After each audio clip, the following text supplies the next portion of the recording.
This is Michael Coffey, and this is a Tiny Desk Sermon. I'm the pastor of First English Lutheran Church in Austin, Texas, and this is a first look at the readings for this coming Sunday and some quick reflections on what they might mean for us today. This coming Sunday is June 3rd, and it is the Lectionary 9, or Ordinary 9. If you count Sundays after Pentecost, it's the second Sunday after Pentecost. The Old Testament reading is what I'm most interested in, and it's from Deuteronomy.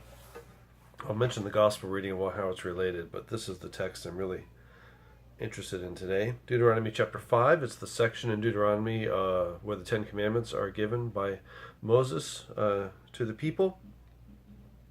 And this text begins at verse 12. Observe the Sabbath day and keep it holy, as the Lord your God commanded you. 6 days you shall labor and do all your work, but the seventh day is a Sabbath to the Lord your God. You shall not do any work, you, or your son or your daughter, or your male or female slave, or your ox or your donkey, or any of your livestock, or the resident alien in your towns, so that your male and female slave may rest as well as you. Remember that you were a slave in the land of Egypt, and the Lord your God brought you out from there with a mighty hand and an outstretched arm. Therefore, the Lord your God commanded you to keep the Sabbath day. Well, the Sabbath commandment comes to us in two forms. This one and the version of the Ten Commandments in Exodus. And of the Ten Commandments, it's the only one that has such a divergent way of describing it. In Exodus, the Sabbath commandment is described as a day of rest that is connected to God's order of creation. So that God rested on the seventh day, so people rest on the seventh day. This commandment, as you hear, is quite different. It doesn't mention anything about creation. What it mentions is that you rest and your slave or servant rests, your animals rest, the resident alien among you rests, because you once were an enslaved people, and you had to work 7 days a week. And now that you are no longer, you have a day of rest as a gift from God. And therefore, anybody among you who is also a servant, word slave is not quite, it's hard to hear and know how to use that in the context of this text versus our context, but servant, slave, including those who are resident aliens, immigrants, people who aren't from here. Everybody gets a day of rest. Well, this is a really powerful text to think about what it might mean for us today. And let me start by saying that the way Christians usually think about Sabbath is simply incorrect. We historically talk about it as a day for worship, so that to keep Sabbath, you don't do work, but you have to go to church.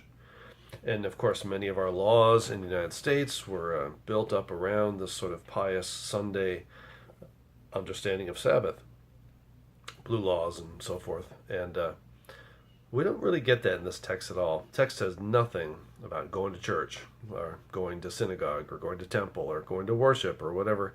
It's a little anachronistic to say that, but that's what it would be. What it does say is that Sabbath is a day to reorder our economic and social relationships.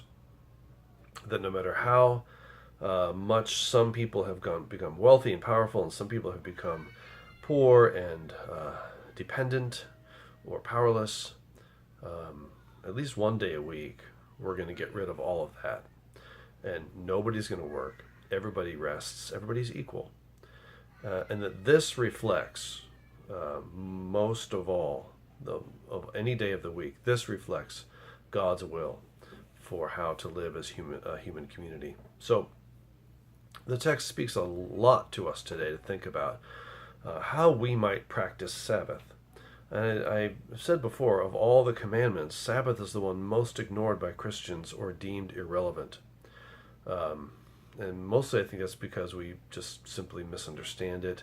We attach a lot of false assumptions about Judaism and practice of Sabbath to it. But if we were to practice Deuteronomy 5, it would mean rethinking what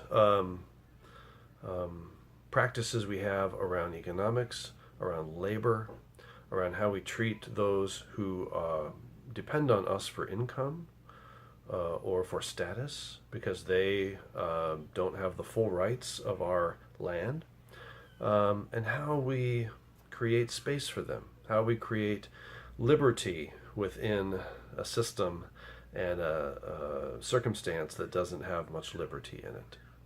So we have immigrants, we have resident aliens, no matter what documentation they have. We have people who are heavily dependent on others for their income. How we treat them matters. And the text says one way to, really get behind the intent of the text is remember a time when you were once dependent on others, when you had nothing, when you experienced less than the liberation that God intends for you. What was that like? So maybe we can each get in touch with a time in our life where we were totally dependent on others, and what it was like to experience that, to be taken advantage of, or to be shown kindness and some rest. And how do we live that out today, whatever our social status is? That might be a great calling and vision for the church, to be a church of the Sabbath. Not a church worried about who goes to church on Sunday, but a church worried about who is getting rest from their labor. God's peace.